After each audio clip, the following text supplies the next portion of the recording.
사도 바울은 기독교사의 가장 위대한 인물로 인정을 받고 있으며 신약 성경에서도 전체 27권 중에 13권이 바로 이 사도 바울을 통해서 남겨진 책입니다. 기독교 교리를 완성하였으며 이방인들에게 복음을 증거하여 세계적인 기독교로 자리 잡도록 초석을 만든 이가 바로 사도 바울입니다. 그는 엄청난 시련과 고난이 있었지만 그 모든 것을 극복하며 하나님의 놀라운 사역을 감당하였습니다. 남들이 할 수 없었던 엄청난 일들을 이루었고, 그리고 하나님의 그 역사하심을 나타냈던 사람이 바로 이 사도 바울입니다. 우리 역시 이 사도 바울처럼 그런 힘있고 능력 있는 삶을 살았으면 하는 이런 꿈들을 가져봅니다. 그런데 오늘 본문 말씀에 보니 사도 바울은 자신의 약하고 보잘것 없는 것이 없는 사람이라고 그는 고백하고 있습니다. 오늘 본문 말씀, 읽는 말씀 중에 이 약하다라는 말이 5번 반복되어 사용되어지고 있습니다. 예수님께서 살아계실 때 그는 12제자 중에 속해 있지 않습니다. 때문에 바울이 전도하러 가는 곳곳마다 항상 바울의 이 사도권에 대한 분쟁이 항상 따라다녔습니다. 다시 말해서 바울을 따라다니면서 바울은 예수님의 제자가 아닙니다. 저는 사도가 아닙니다. 라고 저는 스스로 사도라고 칭하는 사람입니다. 저는 교만한 사람입니다. 라고 저들의 잘못되었다고 헐뜯고 그리고 사도 바울의 복음을 전하는데 방해하는 사람들이 있었다라는 겁니다. 바울은 스스로 고백하기를 예수님의 그 이름을 전하다가 40대에 한 대 감한 매를 여러 차례 맞았고 수많은 재판과 감옥 생활을 하였다라고 그는 말합니다. 사도 바울 자신은 죽은 힘을 다해서 복음을 전하는데 그를 따라다니면서 그 마음을 흔들어 놓는 사람들이 있었으니 얼마나 어려웠겠습니까?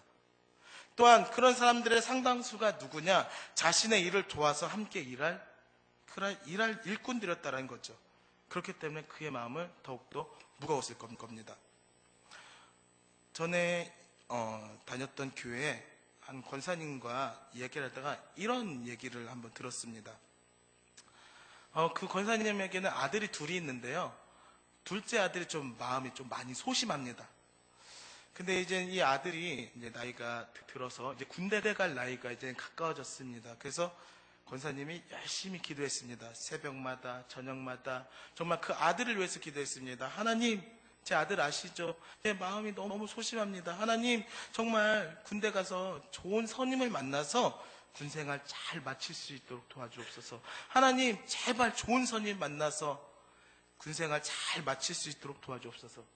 간절한 마음으로 매일매일마다 권사님은 하나님 앞에 기도했습니다. 그리고 이제 시간은 지나서 아들이 군대를 가게 되었고요.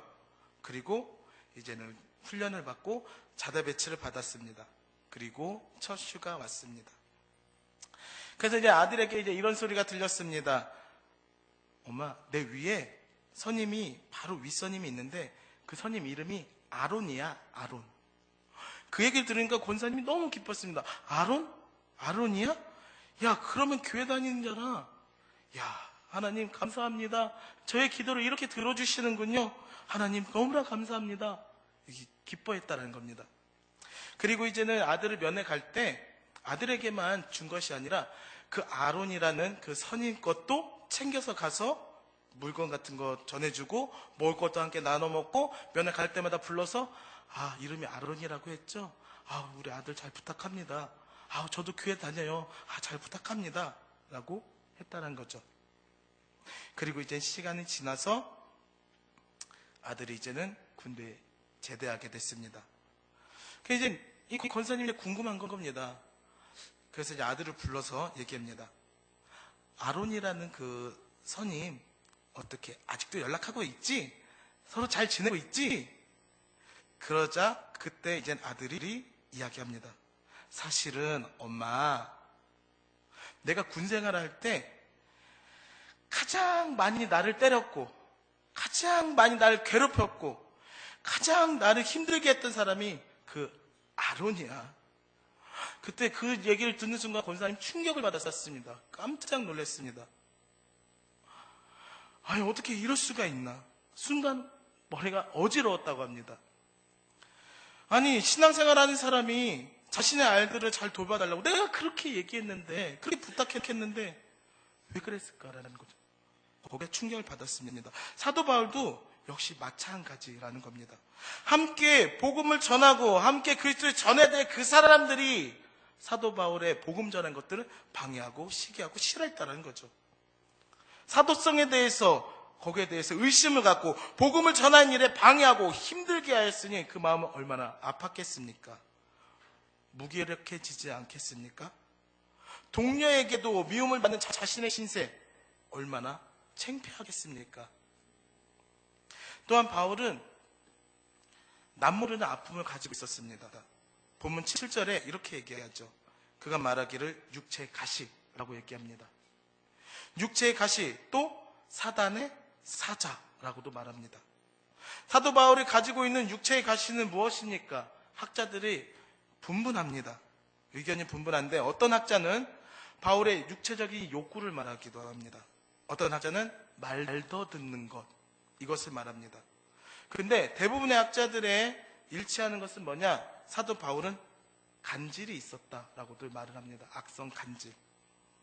우리는 사도 바울이 가지고 있는 그것이 무엇이든 간에 이 육체의 이 가시는 그에게 있어서 매우 고통스럽고 아픔의 요소였다는 겁니다. 그래서 여기서 말하는 가시라는 헬라어의 말 뜻은 말뚝, 끝이 뾰족한 나무 막대기를 의미하는데, 이것으로 사도 바울의 이 육체에 대한 얼마나 괴롭고 있는 요소인지 짐작할 수가 있습니다.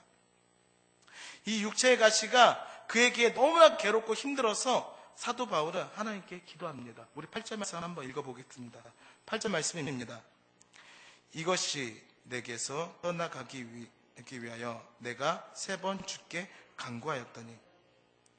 본문에서 몇 번 기도했다고 해요? 3번 기도했다고 합니다. 본문에서 기도를 3번 해냈다는 것은 이 말 문자 그대로 3번, 1번, 2번, 3번, 끝? 이런 의미가 아니라는 거죠. 여러 번 간절한 마음으로 하나님 앞에 기도했습니다. 아마도 바울은요, 하나님의 말씀을 선포하다가 단위에서 발작을 일으키곤 했을 겁니다. 간절한 마음으로 하나님 앞에 기도드렸습니다. 하나님의 말씀을 전하다가 거품을 물고 쓰러지는 자신을 알게 되었을 때 얼마나 간절한 마음으로 하나님 앞에 기도를 드렸겠습니까? 그런데 하나님께서는 그 기도를 들어주셨습니까? 아니요. 그 기도를 거절하셨습니다. 바울은 하나님께 쓰임받는 일꾼입니다. 그는 예루살렘 근처에서 복음을 전하는 사람이 아니라 이곳저곳 여러 지역을 걸어서 또는 배를 타고 돌아다니면서 복음을 전했던 사람입니다. 몸의 건강은 그에게 가장 중요한 요소라는 겁니다. 실로 이 문제는 바울에게 있어서 전도자의 일을 하는데 커다란 걸림돌이 되는 겁니다. 하나님의 일을 하는데 하나님께서 그의 기도를 들어주시지 않으십니다. 어느 한쪽으로 생각해 보면 정말 화가 나는 일입니다.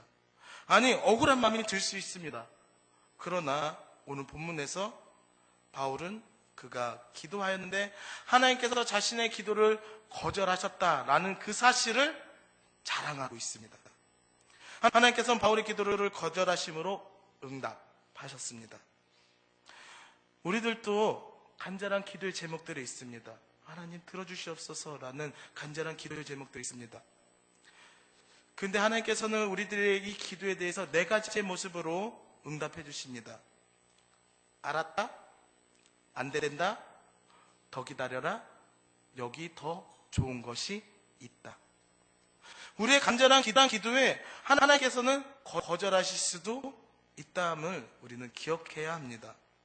때로는 우리가 드린 기도가 어떻게 되든지 반드시 이루어져야 한다는 강박관념과 협박 아닌 협박적인 태도를 보일 때 우리 있지 않습니까?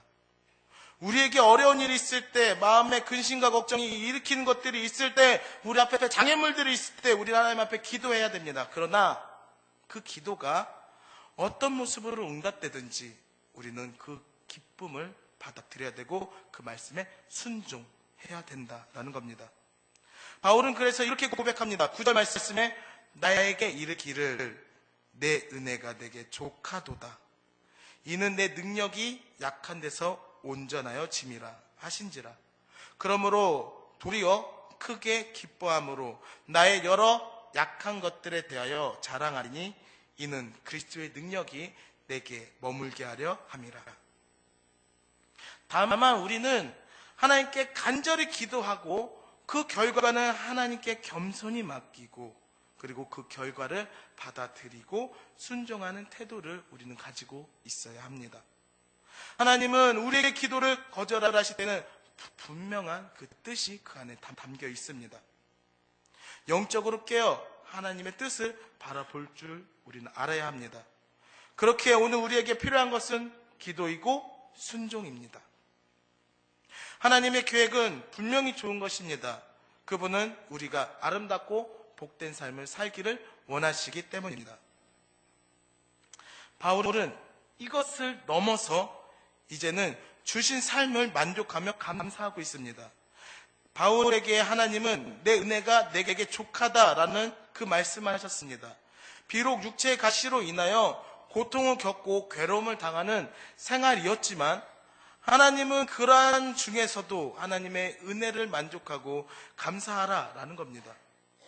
우리가 불평불만을 가지고 살아가는 이유는 지금 나에게 없는 것, 남들에게 있는 것만을 보면서 그것을 부러워하고 아쉬워하기 때문입니다. 그렇기 때문에 우리 안에 원망이 일어나는 겁니다. 먼저 우리는 우리의 자신을 볼 수 있는 눈이 있어야 합니다. 어린아이들을 보면은 장난감을 막 가지고 놀고 있는 아이들 보면 다른 친구가 이렇게 와서 다른 장난감을 이렇게 가지고 놀면 어떻게 합니까? 자기 거 보고 걔 거 보고 또 자기 거 보고 걔 거 보고 자기 거 내려놓고 가서 걔 거 뺏으려고 합니다. 저희 집에도 1살짜리 아이 우리 다솜이가 있는데요. 다솜이하고 귤을 먹으려면 다솜이한테 귤 하나 주고 저도 하나 갖고 있으면 자기 거 귤을 보고 내 거 보고 자기 거 귤을 보고 내 거 보고 옆에다가 놓고 저한테 와서 제가 갖고 있는 걸 뺏어가려고 합니다. 어린 애들도 이렇다라는 거죠. 안 주면 막 울고불고 난리 납니다. 막 투정 부리고 막 엎어집니다. 이 모습이 바로 우리의 모습이라는 거죠. 하나님께서 우리를 보실 때 이런 모습이라는 거죠. 내가 너에게 필요한 걸 줬는데 너는 왜 다른 걸 보면서 달라고 하냐? 라는 거죠. 우리가 하나님 보시기에는 투정 부리고 있는 아기의 모습이라는 겁니다. 이 모습은 이스라엘 백성들, 출애굽한 이스라엘 백성을 통해서 우리가 알 수 있습니다. 출애굽한 이스라엘 백성들 광야에서 하나님 향해서 어떻게 했습니까? 끊임없이 그들은 원망하고 불평했습니다. 물이 없다 불평했고 고기가 없다고 불평했고 고기가 먹고 싶다고 불평했습니다. 근데 그들의 인생 한번 봅시다. 430년 동안 애굽에서 종살이 했던 자들입니다. 그들의 눈물을, 그들의 기도를, 그들의 호소를 하나님께서 들어주시고 모세를 통해서 그들을 출애굽을 하게 하셨습니다. 그곳에 10가지 재앙을 내리시고 그들에게 필요한 것들을 다 채워주신 분이 누구십니까? 여호와 하나님이십니다. 광야길을 걸어갈 때 그들에게 불기둥을 주셨고요. 구름기둥으로 그들을 보호하셨습니다. 그런데 이스라엘 백성들 어떻게 합니까? 끊임없이 원망하고 불평합니다. 자신들이 지금까지 받고 있는 은혜를 잃어버리고 살아간다는 겁니다. 누가 이런 말을 했습니다. 원망은 악성 건망증이다. 잃어버린다라는 거죠. 우리에게 있는 좋은 하나님의 은혜와 그분의 선물을 너무나 쉽게 잃어버리고 다른 사람들이 가지고 있는 거 다른 것만 보고 나는 왜 저게 없어? 왜 나에게는 안 줘요? 라고 원망하며 불평을 한다라는 겁니다. 지금의 모든 것은 하나님이 나에게 맞춰주신 제일 좋은 은혜임을 알고 하나님께 영광을 돌리고 행복하게 그리고 아름답게 살아가는 우리의 인생이 되었으면 합니다. 그러면 하나님은 적은 일에 충성한 우리에게 더 큰 것으로 축복해 주십니다. 바울은 자신이 처해 있는 힘들고 어려운 육체적 가시에 대한 기도의 거절하심에 대한 응답에 또한 감사하고 있고 지금까지 주신 은혜를 그는 생각하고 있습니다. 이어서 바울은 자신의 약함을 또한 자랑하였고 그것에 대해서 오히려 기뻐하고 있습니다. 인간의 가장 기본적인 욕구 중에 하나는 뭐냐? 자랑입니다. 자랑. 뭔가를 자랑하고 싶은 마음이 우리 안에 늘 있다는 거죠. 아마 다들 한 번 정도씩은 해보셨을 겁니다. 우리 남자분들 모이면은 가장 많은 대화를, 어떤 대화를 하는 줄 아십니까? 아무리 무뚝뚝한 남자라도 해도요, 이 주제를 딱 던져드리잖아요. 밤새 합니다. 밤새. 어떤 내용일 것 같습니까? 어떤 주제일 것 같습니까? 뭐 같아요? 어떤 얘기요? 남자들이요? 군대 얘기입니다. 군대 얘기. 군대 얘기 딱 주제 한번 던져주면요, 시간 가는 줄 모릅니다. 밤새 합니다. 무뚝뚝한 사람 다 필요 없습니다. 근데 그 내용 한번 봅시다. 어떤 내용 하시는지 아세요? 아름다운 얘기? 훈훈한 얘기? 아니죠. 너 어느 부대 나왔어? 이거부터 시작이죠. 그리고 그 다음 들어가는 이야기는, 야, 내가 가장 힘들게 군생활 했어. 이거부터 시작됩니다. 야, 내가 가장 힘들게 군생활 했어. 아니, 야, 내가 더 어렵게 했어. 아니, 내가 제일 더럽게 했어. 이 얘기를 합니다. 왜 이걸 자랑하는지 이해가 안 됩니다. 참고로 저는 공익근무 했습니다. 공익도요, 어렵습니다. 공익들 모이잖아요? 얘기하는 거 똑같습니다. 야, 너 어디서 근무했어? 야, 힘들었어. 똑같습니다. 공익들도. 하여튼 남자들은요, 이 군대 얘기 밤새 말합니다. 밤새. 그러면 우리 여자분들, 특히 어머니들 모이면 어떤 얘기 하실 것 같아요? 어떤 얘기요? 야, 너 오늘따라 얼굴이 이뻐 보인다. 뭐 그런 얘기요? 많은 얘기 하겠지만 모이시면 뭐부터 얘기하냐면 자식 자랑부터 하십니다. 자식들. 먼저 자식 자랑부터 시작하냐? 아니죠. 처음엔 천천히 가십니다. 현재 삶의 근황에 대해서 서서히 이야기를 하시다가 그 중에 누군가가 한 분이 자식 자랑 한마디 툭 던지면 이젠 배틀 시작됩니다. 우리 아들은, 우리 딸은 막 밤새 얘기하시죠. 그렇지 않습니까? 다들 해보셨죠? 저도 그렇더라고요. 저도 우리 애기 보면요, 천재인 것 같고요, 어디 가서 막 자랑하고 싶고요. 그렇더라고요. 자, 그렇습니다. 인간이 가장 가지고 있는 요건은 자랑하고 싶은 겁니다. 자랑하고 싶은 거. 인간이 하나님과 원수되고 멀어졌던 이유 역시 자랑하고 싶은 마음에서 나온 것이라고 볼 수 있습니다. 무엇이냐면요, 사단이 하와를 유혹할 때 어떻게 얘기합니까? 야, 선악과 먹어. 맛있어. 아니죠. 뭐라고 얘기해요? 하나님께서 선악과를 왜 못 먹게 해? 선악과를 먹으면 하나님과 동등되면 될 수 있어. 이 얘기를 하거든요. 그 얘기를 듣고 선악과를 보니 먹음직스럽기도 하고 포함직스럽기도 하니까 먹었던 거죠.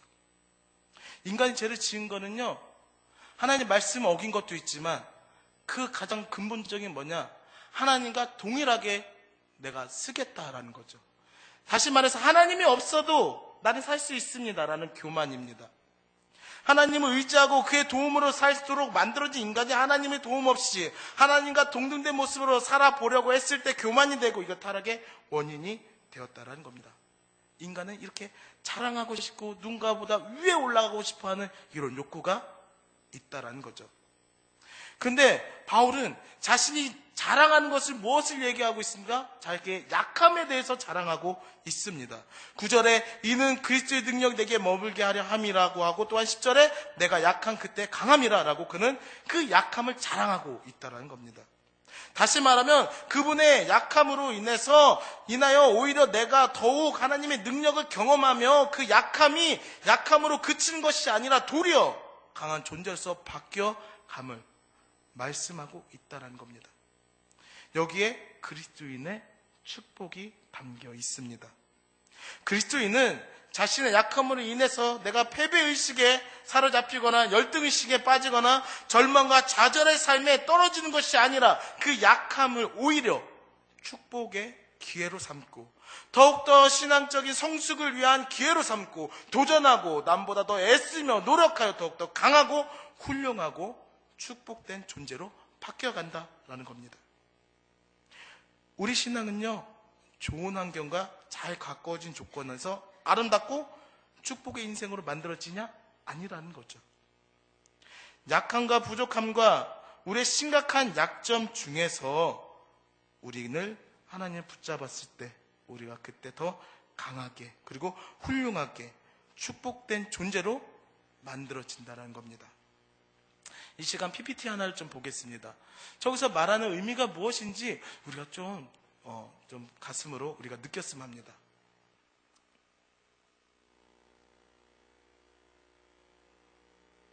한 청년이 떨어지고 있죠.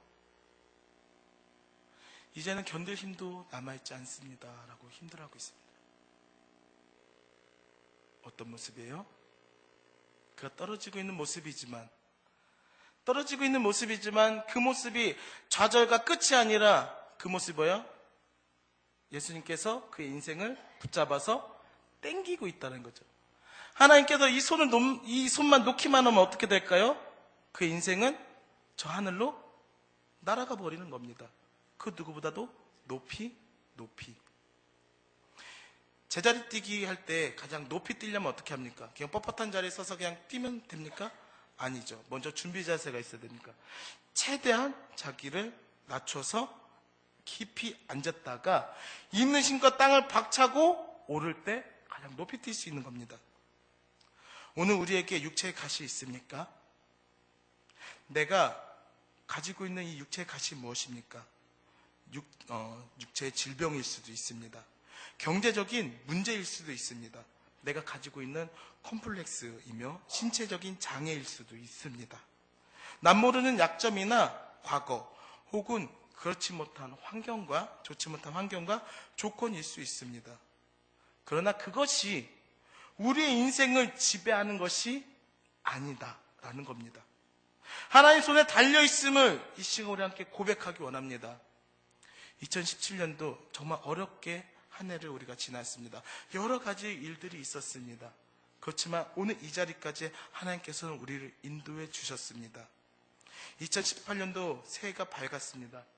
올 한 해는 육체의 가시가 무엇이든 우리의 약함이 무엇이든 포기하거나 낙심하거나 좌절하거나 원망하지 말고 은혜의 자리로 나와야 합니다.